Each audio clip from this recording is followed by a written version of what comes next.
நண்பர்களே, நீங்கள் பார்த்து கொண்டு இருப்பது உங்கள் கௌசிக ரிவ்யூ. சரி வாங்க வீடியோக்குள்ள போய் என்ன நடக்க போகுது அப்படின்னு சொல்லிட்டு பாத்தீங்கன்னா, விஜய் ஏன்டா அந்த மாதிரி கொடுமைப்படுத்துறீங்க அப்படின்ற மாதிரி ஒரு பக்கம் புதுசா ஒரு லேடி இன்ஸ்பெக்டர் வர போறாங்க. அவங்க வரதுக்கு முன்னாடி இவனுக்கு கொஞ்சம் வேலையை காட்டி விட்டுறலாம் அப்படின்னு சொல்லிட்டு அங்க உட்காந்துன்னு இருக்காருல அந்த தலைவன் நம்ம போலீஸ் அங்கிள் என்ன பண்றாரு அப்படின்னு சொல்லிட்டு பார்த்தா, இந்த பாருப்பா விஜய் கொஞ்சம் போயிட்டு கக்கூசை கிளீன் பண்ணி விடுப்பா அப்படின்னு சொல்லிட்டு சொல்றாங்க. ஹலோ சார், இதெல்லாம் என்னோட வேலை இல்லை, எனக்கு யாரு நீங்க இந்த எல்லாம் வேலை சொல்றதுக்கு அப்படின்னு சொல்லிட்டு நம்ம விஜய் கேட்கிறாரு.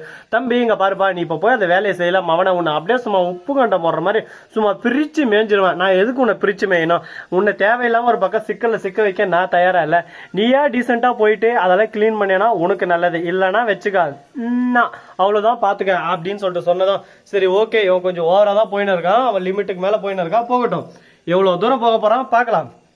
பொறுமை கடலினும் பெரிது அப்படின்னு சொல்லிட்டு பொறுமையா இருக்காப்ல. இந்த பொறுமை எவ்வளவு தூரத்துக்கு போக போகுதுன்னு சொல்லிட்டு பார்த்தா தெரிய போகுது. உடனே நம்ம விஜய் என்ன பண்றாரு, போயிட்டு அந்த பாத்ரூம் எல்லாம் தொடப்பு கட்ட எடுத்து போயிட்டு தண்ணி எடுத்து போயிட்டு கிளீன் பண்ணிருக்காங்க. அந்த சமயத்துல கரெக்டா அந்த இன்ஸ்பெக்டரும் வந்துடுறாங்க. அதே சமயத்துல நம்ம மல்லி அங்க வராங்க. மல்லி வந்து கான்ஸ்டபிள் கிட்ட எங்க என்னோட ஹஸ்பண்ட் விஜய் அப்படின்னு சொல்லிட்டு ஃபர்ஸ்ட் கேக்குறாங்க. அதுக்கப்புறம் இங்க ரெஸ்ட் ரூம் எங்க இருக்கு அப்படின்னு சொல்லிட்டு கேக்குறாங்க. உடனே இங்கதான் இருக்க பாருங்க அப்படின்னு சொல்லிட்டு சொல்ல ரெஸ்ட் ரூம்ல பார்த்தா விஜய் பாத்ரூம் கிளீன் பண்ண. ஐயோ விஜய் என்ன வேலை செய்றீங்க அப்படின்னு சொல்லிட்டு மல்லி கோவம் வந்துருது. உடனே இந்த மாதிரி யார் உங்களுக்கு இந்த வேலை சொன்னது அப்படின்னு சொல்லிட்டு கேட்க உள்ள உட்கார்ந்து உயர் அதிகாரி அந்த தலைவர் தான் எனக்கு இந்த வேலை சொன்னதே சொல்லிட்டு சொல்ல போயிட்டு என் ஹஸ்பண்ட் அவ இந்த மாதிரி வேலை சொல்றீங்க அப்படின்னு சொல்லிட்டு தவட மேலே செப்புன்னு ஒரு அடி விடுறாங்க. போலீஸவே அடிக்க வரையா அப்படின்னு சொல்லிட்டு கை வாங்க வரும்போது அப்படியே சும்மா அந்த இடத்துக்கு போலீஸ் அதிகாரி வந்து அப்படி ஒரு சவுண்ட் விட்டதும் உடனே வாய முடியும். உடனே பாக்கணுமே அவன் சொல்றது, மேடம் பாத்தீங்களா போலீஸ் ஸ்டேஷனுக்குள்ள வந்து இவன் கொலை பண்ணிட்டு ஹஸ்பண்ட் இவனை அரெஸ்ட் பண்ணதுக்கு இவன் வந்து ஏ மேல் கை வைக்கிறான், விடுதலை பண்ண சொல்லி அப்படி இப்படின்னு சொல்லிட்டு சொன்னது. அங்க என்ன நடந்துச்சு ஏது நடந்துச்சு எல்லாம் நான் பார்த்துட்டு தான் இருந்தேன். என்னதான் குற்றவாளியா இருந்தாலும் குற்றவாளிக்கு இந்த மாதிரி தண்டனை தரணும்னு சொல்லிட்டு எந்த சட்டத்திலையும் சொல்லல. உன் வேலை என்ன, யார் குற்றவாளியோ அவளை கைது செய்து எட்டுன்னு போயிட்டு சட்டத்துக்கு நேர நிறுத்தணும், அவங்க என்ன தண்டனை கொடுக்குறாங்களோ அதை ஏற்படுத்தி அந்த இடத்துல அழைச்சிட்டு போய் விடணும். மற்றபடி நீயே சட்டத்தை கையில் எடுத்துன்னு நீயா ஒரு தண்டனை கொடுக்கறதுக்கு நீ யார் ஃபர்ஸ்ட், உங்ககிட்ட வேலைக்காரனா அப்படி இப்படின்னு சொல்லிட்டு ஒரு பக்கம் கேட்க ஆரம்பிக்கிறாங்க. நீ ஒரு அடி இல்ல மல்லி, இன்னும் 3 அடி சேர்த்து போட அப்படின்னு சொல்லிட்டு சொல்ல உடனே ஷாக் ஆயிடுறாங்க நம்ம மல்லி ஒரு பக்கம். ஹாய் விஜய் எப்படி இருக்கீங்க அப்படின்னு சொல்லிட்டு கேட்டதும் உடனே விஜய் வந்து ஷாக் ஆயிடுறாரு. விஜய் உங்களோட நண்பர் எங்கிட்ட ஆல்ரெடி உங்களை பத்தி எல்லாமே சொல்லிட்டாரு, உங்க கேஸ் ஆல்ரெடி நான் விசாரிச்சுதான் வந்திருக்கேன், நீங்க இங்க இருக்குன்னு சொல்லிட்டு தெரிஞ்சுதான் வந்திருக்கேன், இதுக்கும் மல்லிக்கும் உங்களுக்கும் எந்த சம்மந்தம் இல்லைன்னு எனக்கு தெரியும், டோன்ட் வரி, எதுக்கும் கவலைப்படாதீங்க, இனிமே இந்த இன்ஸ்பெக்டர் எதனா பண்ணா என்கிட்ட சொல்லுங்க, அடுத்த செகண்ட் ஆக்ஷன் சிவியரா ஆக்ஷன் எடுத்து அவனை தண்ணி இல்லாத காட்டுக்கு மாட்டி விடுறான் அப்படின்னு சொல்லிட்டு சொல்ல ஐயோ மேடம் அப்படியெல்லாம் பண்ணாதீங்க, பாவம் அவருக்கும் குழந்தை குட்டி எல்லாமே இருக்கும், நாம அவசரப்பட்டு அவரோட பொழப்புல கை வைக்க கூடாதுல, அது தவறாயிரும், அந்த மாதிரி வேணாம் அப்படின்னு சொல்லிட்டு சொல்றாங்க. என்னப்பா உனக்குள்ள இவ்வளவு பொறுப்பு, அட்டா கருப்பே என்னடா ஷார்ப்பு அப்படின்ற மாதிரி ஒரு பக்கம் பாராட்ட ஆரம்பிச்சிடறேன்.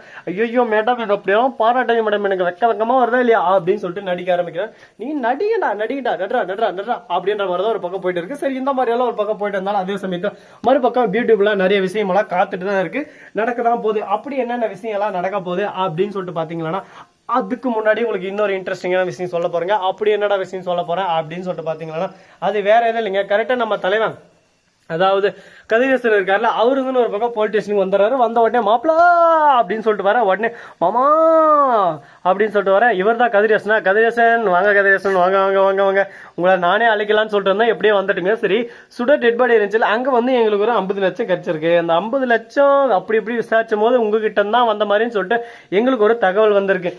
எதுக்காக எட்டுன்னு போனீங்க, ஏன் எட்டுன்னு போனீங்க, யார் மூலியமா எட்டுன்னு போனீங்க, அவங்க எட்டுன்னு போனவங்க என்ன பண்ணாங்க அப்படின்ற ஒரு குட்டி தகவல் நீங்க சொல்லிட்டீங்களா எங்களுக்கு விசாரணைக்கு ஈஸியா இருக்கும். அப்படி இல்ல இது எந்த இல்ல அப்படின்னு சொல்லிட்டு நீங்க மறுத்தீங்களா, இது சட்டத்துக்கிட்ட போய் இந்த காசு சேர்ந்துடும், இருந்தாலும் இதை யார் கொடுத்தாங்க அப்படின்னு சொல்லிட்டு விசாரிக்க ஆரம்பிப்போம்.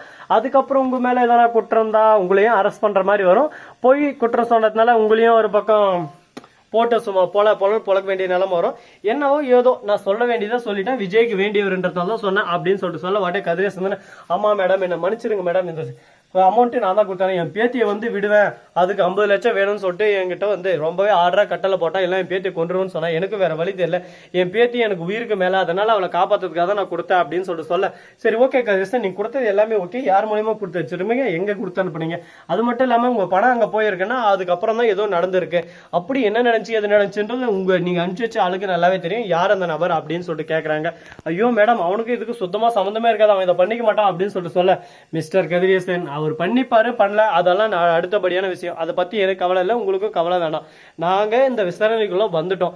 எங்களுக்கு என்ன நடந்துச்சு எது நடந்துச்சுன்னு முழு விவரம் தெரியும். அவர் எங்க இருக்காரு அப்படின்னு சொல்லிட்டு கேட்க அவர் வந்து ஃபாரின் போயிட்டாரு அப்படின்ற மாதிரி ஒரு பக்கம் விஜய் கதிரேசன் சொல்ல, சரி ஓகே அவர் ஃபாரின் போறதுக்கான ஆதாரம் எல்லாமே இருக்கு, எங்க போனாரு எப்ப போனாரு இப்பயே போன் பண்ணி ஏற்பட்டு நான் விசாரிக்கிறேன் அப்படின்னு சொல்லிட்டு சொல்ல, ஐயோ மேடம் உங்ககிட்ட இருந்து தப்பிக்க முடியாது, நான் உண்மையை சொல்லிடுறேன் மேடம். அவங்க போன இடத்துல கரெக்டாக அந்த சுடர் வந்து கத்தியால் குத்தப்பட்டு உயிர் போகிற நிலைமையில இருந்தான். எங்கள் ஆள் என்ன பண்ணுறதுன்னு சொல்லிட்டு தெரியாமல் பணத்தை ஒரு பக்கம் எடுத்துன்னு வருவான்னு பார்த்தா பணத்தை அங்கேயே வச்சுட்டு மாட்டிக்கலாம் என்ன பண்ணுறதுன்னு சொல்லிட்டு பதட்டத்தில் ஓடி வந்துட்டாப்புல. வந்துட்டு அதுக்கப்புறம் தான் எல்லாம் உண்மையை சொல்லாப்புல. அதை கேட்டதை எனக்கு ஒரு பக்கம் பக்கு பக்கு பக்கு பக்கு திக்கு திக்கு திக்குன்னு இருந்துச்சாப்புல. இப்போ என்னடா பண்ணுறது அப்படின்னு சொல்லிட்டு தெரியாமல் நானே ஒரு பக்கம் குழப்பத்தில் குழம்பி போயிட்டு இருக்கேன். இதுக்கு மேலேயே என்னை தொந்தரவு பண்ணாதீங்க.